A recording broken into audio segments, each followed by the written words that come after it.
presentamos el nuevo Samsung Galaxy S6 Edge. Con nueva pantalla envolvente para ver tu mundo de otra forma.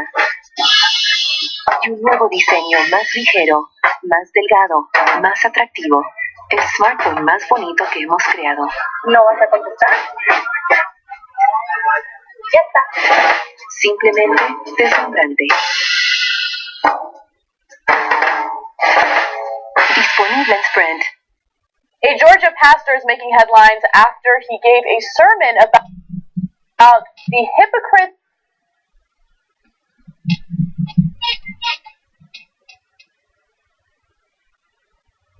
in his own religion.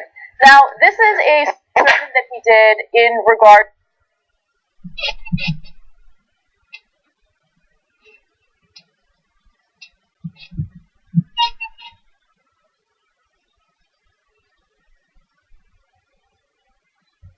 to the Supreme Court legalizing same-sex marriage, and I love what he has to say. Take a quick look. On one hand, you quote homosexuality is an abomination from Leviticus, but you say that right after you ate some shrimp, some catfish, and some lobster.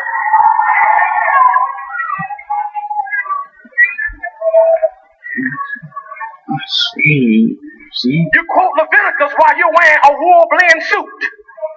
It's also in Leviticus that you shouldn't wear mixed linens. It's in Leviticus that if your wife is on her cycle, that you shouldn't go in the same house with her or even sleep on the same bed with her. That's in Leviticus too.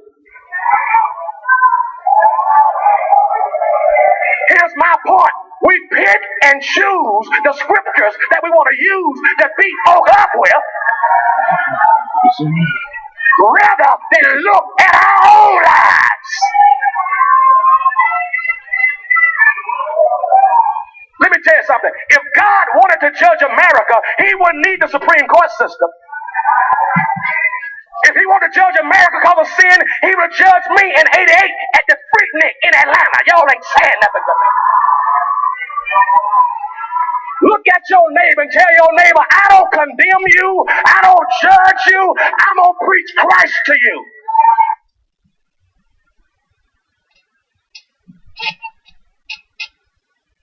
Because you can't evangelize and antagonize at the same time. Oh my God, I love this guy. How powerful was that? It was so incredible. This guy's my favorite guy in America. I was going to say my favorite pastor, but that's not even a contest. Yeah. Right? This guy's my favorite reverend since Martin Luther King Jr. I know I'm getting carried away. Okay. But look at the message that he has. Not only, of course, I like him because he's saying the same things I've been saying about shrimp for a long time. He's saying it much better, much more emphatic.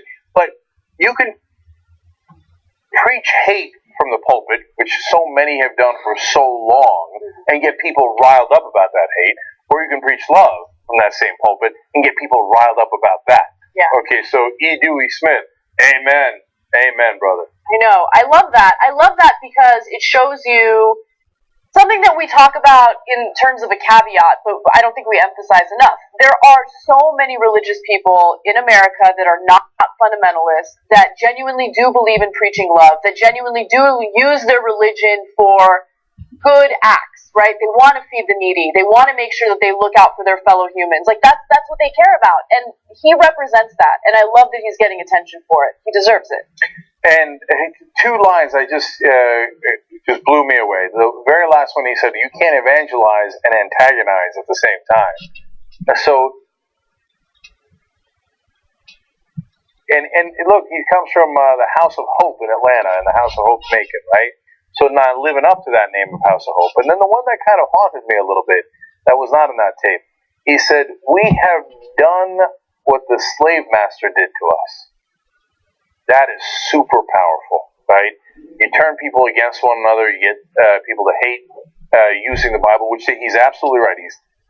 You look back at the history of it and the facts, and the slave master did use the Bible to say you should know your role, you should know your place, because in the Bible it does say, in the Old Testament, that the slaves must obey their masters. Even if the masters are cruel and wicked to them, they must obey them. Okay, they must obey them in every way. And he's like, now you want to take other parts of the Bible that are hateful and use it against other people? Oh, no, not in my house. This is a house of hope. Oh, I love this guy. I love this guy.